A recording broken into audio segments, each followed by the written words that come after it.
You're watching UATV News. My name is Inna Kosinska. Good evening.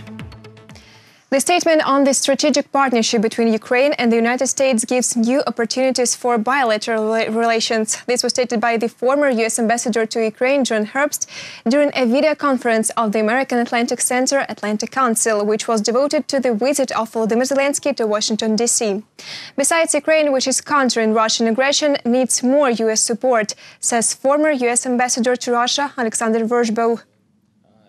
The Russian buildup, while proved to be more of an intimidation tactic than the preparation for an actual invasion, is still a present threat. So I think there's a lot of reasons. I would add the increasing provocative behavior on the Black Sea and in the Sea of Azov that would have argued for a stronger military plus-up for Ukraine. More javelins are good, but I think the air defense, drones, coastal defenses, anti-ship cruise missiles, a lot of things that would have been good for deterring new Russian provocations. New arrests in the occupied Crimea. The former member of the Crimean Tatar Majlis, Eldar Mensitov, was detained. Russian security forces searched his house. Then the man was taken away. His location is unknown. Eldar Mensitov is a witness in the case of the national leader of the Crimean Tatar people, Mustafa Dzhemilov. The occupation court in Crimea is hearing his case in absentia. To remind, 4 days ago, the occupation authorities in Crimea detained deputy head of the Crimean Tatar Majlis, Nariman Zhulalov, and 4 other Crimean Tatars. They faced 12 to 15 years in prison. The lawyers appealed against Zhulalov's arrest. New evidence of Russia's violation of the Minsk agreements was shown by a representative of the Ukrainian delegation to the trilateral contact group, Denis Kazansky.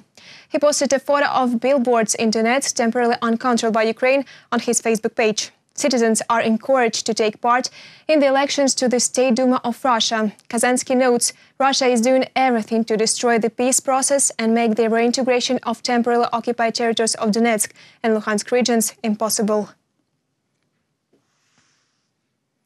20 years in prison, a citizen of the Czech Republic, Irj Urbanek, was sentenced for participating in hostilities in Donbas in 2015-2018 on the part of illegal armed groups.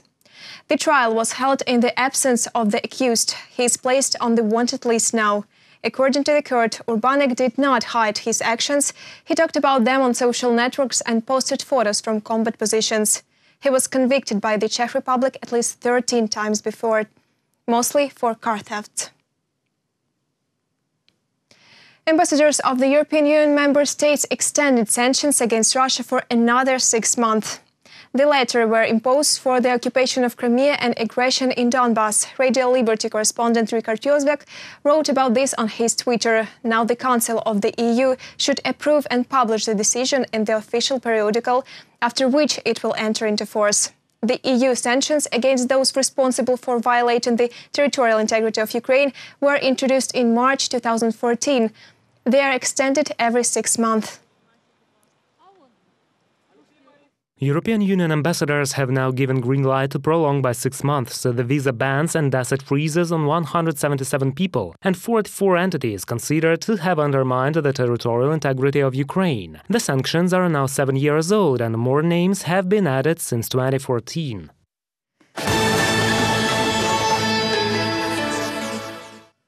In order to avoid a lockdown, Ukraine may soon return to the yellow quarantine zone. This was stated by Prime Minister of Ukraine Denis Shmyhal during a meeting of the Cabinet of Ministers. The State Commission on Environmental Safety and Emergencies is going to resume its regular meetings. In the coming days, it will determine the areas in which the yellow level will be established, said the Minister of Health. Більшість обмежень, які передбачені в жовтому та червоному рівнях. Most of the restrictions foreseen by the yellow and red levels of epidemic danger will not apply if the staff or visitors of an institution are vaccinated. At the same time, as for the yellow level, 1 dose of the vaccine is enough, and already for the red level, a full course of vaccinations will be required. For example, work in educational institutions will not be limited under the yellow level regulations, provided that 80% of teachers have documents certifying vaccination against COVID-19 with at least 1 dose. Besides, the minister also said that more than 10 million vaccines have already been administered in Ukraine since the beginning of the vaccination campaign. Some 5,600,000 people were administered one dose, while more than 4 million got the second jab. More than 20 million doses of vaccines from different manufacturers were already being delivered to Ukraine. The main thing is the will to come to the vaccination point, the minister noted. 74% of healthcare workers received the first dose of the COVID-19 vaccine. 57% were vaccinated with 2 doses. Also, more than 40% of educational workers were vaccinated with the first dose. 30% received 2 doses. I assure you that everyone can get a jab now. Do not delay vaccination. It is an effective way to prevent severe illness and death from COVID-19. And global trends show that COVID-19 is becoming a pandemic of the unvaccinated. The National Holodomor Genocide Museum has opened a renewed exhibition of the Memorial Hall. The modernization took place as part of the reconstruction of the first stage of the museum. The full exposition of the second stage of the National Museum Holodomor Victims Memorial will open at the end of November. More details in the following report. They ate grass, trees that blossomed, they ate glue. They told how they ate different herbs. They made pancakes, rubbed heads of corn, added grass and ate it. It sounds terrible. Oksana Petrovska's family comes from Poltava region. Her relatives witnessed the horrors of the 1933 famine, like millions of other Ukrainians. The woman shares her grandparents' recollections. When I recall this, when I recall my parents, my grandfathers, grandmothers, I also recall what they told me, what happened at that time, and they cried. It was horrible. According to various estimates, a massive man-made famine took more than 10 million lives of Ukrainians. The renovated Memorial Hall of the National Holodomor Genocide Museum was opened in Kyiv. For 2 years, scientists have been collecting evidence of this crime against the entire people throughout the country. These exhibits are connected with the stories of families who survived, the families that witnessed. They know from their stories the crimes of the Holodomor famine. This is a story of how a man who saved people. Later he was convicted for this. This is the story of how Ukrainians resisted the communist totalitarian regime and how they were killed. For the first time, declassified documents are exhibited here. Those are unique letters from engineer Irj Urbanek, who came to work in Stanitsa Luhanska from the United States in the 1930s and left memories of the Holodomor. There are also stands with books of memory. They contain the names of those who died of hunger, a volume from each region of Ukraine. If we talk about the exhibit, it is a real artifact, and the history of this manuscript is very interesting. Actually, my grandfather wrote this manuscript as a memory of 1933, and it's not only about the famine. In 1932, in December, he was arrested in the case of Pantelimon Yarosh, a teacher. Only now, with the help of the staff of the museum, we have the opportunity to get acquainted with the materials of this case. Thanks to 3D technologies, everyone can see the film diary of the girl Oksana, whose sculpture stands at the entrance to the museum. Her story is the image of the millions who survived the genocide. This object is a proof that we are trying to demonstrate the entire world that the genocide that Ukrainian people endured cannot be forgotten. This information should be spread at the state level and recognized at the state level all around the world. Electronic and paper copies of 7 declassified criminal cases of the Holodomor period have also appeared in the National Holodomor Genocide Museum. This was reported during the International Mass Artificial Famines Forum. The cornerstone of the Education and Science Ministry's work is taking of measures aimed at restoration, formation of national identity, as well as at memory we should devote to those tragic events. The 1932-1933 famine has already been recognized as genocide of the Ukrainian people by 15 countries. The Ministry of Foreign Affairs of Ukraine continues working to expand this list and get our partners to condemn the totalitarian regime of the Kremlin. The aim is also to show that the Ukrainians survived due to their strength and resistance. Reported by Vadim Kramer and Yulia Hranovska, UATV News.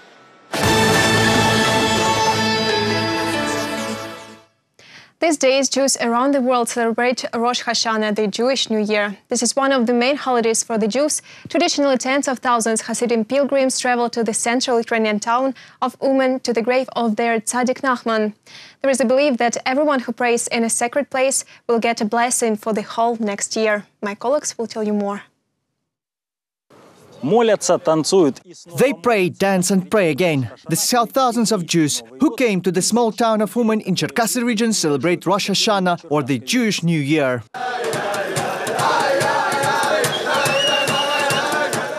Every year, Jews come here making a pilgrimage to the grave of one of the spiritual leaders of Hasidism, Reb Nachman of Bratslav. First days are devoted to prayers, as the Hasidim believe during this period God brings all the living to account, and only praying these days one can find the God's mercy.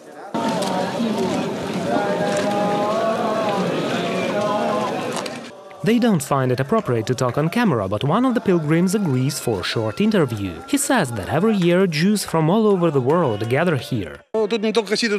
Not only Hasidim, but other Jews from all over the world come here. They represent different denominations. Everyone respects Reb Nachman. He's appreciated across the planet, in Israel, America, Canada. If you say Uman, everybody knows it. People come here to have fun, to celebrate the new year. Reb Nachman said, "He who comes here will have a good year." God bless everybody. Not only local police maintains order during the Rosh Hashanah celebrations. Almost 1,000 officers from other Ukrainian regions came here to help. Besides, the police squad from Israel is also working here.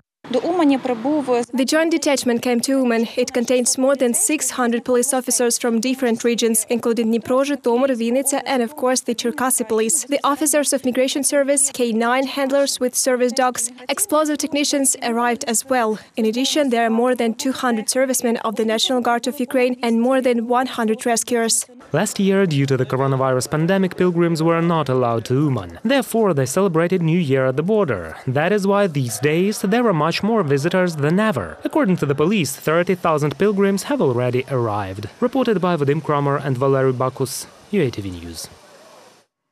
That's all for this hour. More updates on our official website, YouTube, Twitter and Facebook pages. Thank you for staying with the UATV channel. Goodbye.